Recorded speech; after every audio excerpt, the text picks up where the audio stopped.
Iran, America और Israel जंग के बीच ईरान ने अमेरिकी ठिकानों पर जमकर तबाही मचाई थी। ईरानी मिसाइलों ने अमेरिकी ठिकानों को नेस्तनाबूद कर दिया था, तबाह कर दिया था। लेकिन अब चौंकाने वाला खुलासा हुआ है, एक हैरान करने वाला खुलासा हुआ है, क्योंकि जो खुलासा किया गया है वो इजराइल के प्रधानमंत्री नेतन्याहू के द्वारा किया गया है।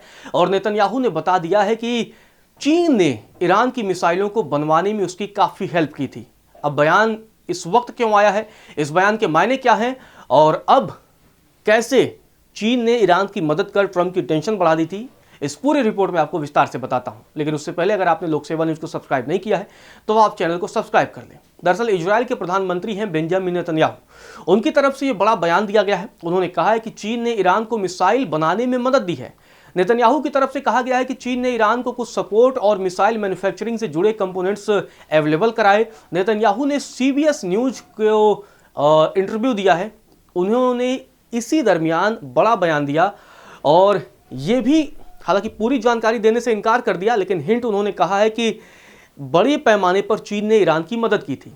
रिपोर्ट के माने तो इंटरव्यू में ईरान के परमाणु और मिसाइल कार्यक्रम पर भी जब उनसे सवाल पूछा गया तो इसके जवाब में नेतन्याहू ने कहा कि ईरान की सैन्य क्षमताओं को कमजोर करना अभी भी इजराइल की प्रायोरिटी में शामिल है। इससे पहले चीन तमाम आरोपों को खारिज करता रहा है, जिसमें यह दावा किया जाता रहा है कि चीनी कंपनियों ने ईरान को सैन्य तकनीक या मिसाइल से जुड़े उपकरण उपलब्ध कराए थे। चीन का हमेशा कहना है कि वह सैन्य और ड्यूल यूज टेक्नोलॉजी के निर्माण पर सख्त कंट्रोल रखता है।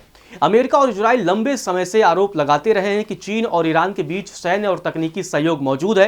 पिछले कुछ सालों में कई रिपोर्टों में इस बात का भी दावा किया गया है कि चीनी कंपनियां ईरान के मिसाइल प्रोग्राम से जुड़े सामान और तकनीक की सप्लाई करती रही हैं।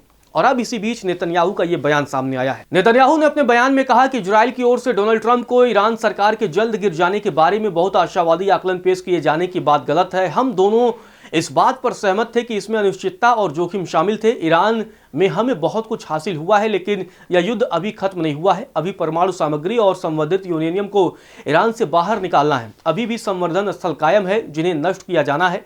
ईरान के प्रॉक्सी समूहों और उसकी बैलिस्टिक मिसाइलों को नष्ट करना बाकी है। मुझे लगता है कि अब समय आ गया है कि हम शेष सैन्य सहायता से अपनी निर्भरता खत्म कर लें। इस प्रस्ताव पर ट्रंप के साथ पहले ही चर्चा कर चुके हैं। अभी शुरू करते हैं और इसे अगले 10 वर्षों में पूरा करते हैं। मैं अगली कांग्रेस का इंतजार नहीं करना चाहता। तो ये बड़ा बयान उनकी तरफ से सामने आया है, क्योंकि नेतन्याहू लगातार अब कह रहे हैं कि ईरान में जितने भी प्रॉक्सी ग्रुप हैं उनका भी खात्मा जरूरी है। आपको बता दें कि ईरान से उसका संवर्धित यूरेनियम बाहर लाने के लिए विशेष बलों को भेजने के सवाल पर भी नेतन्याहू की तरफ से जवाब सामने आया है। नेतन्याहू ने कहा है कि ट्रंप ने मुझे खुद कहा है कि वह इसके लिए अंदर जाना चाहते हैं। अगर आपके पास कोई समझौता है, आप अंदर जाकर यूरेनियम को बाहर निकाल लेते हैं, तो क्यों ऐसा न किया जाए? यही सबसे अच्छा तरीका है। आपको बता दें कि लगातार अभी भी तनाव बना हुआ है। ईरान भी लगातार चेतावनी दे रहा है।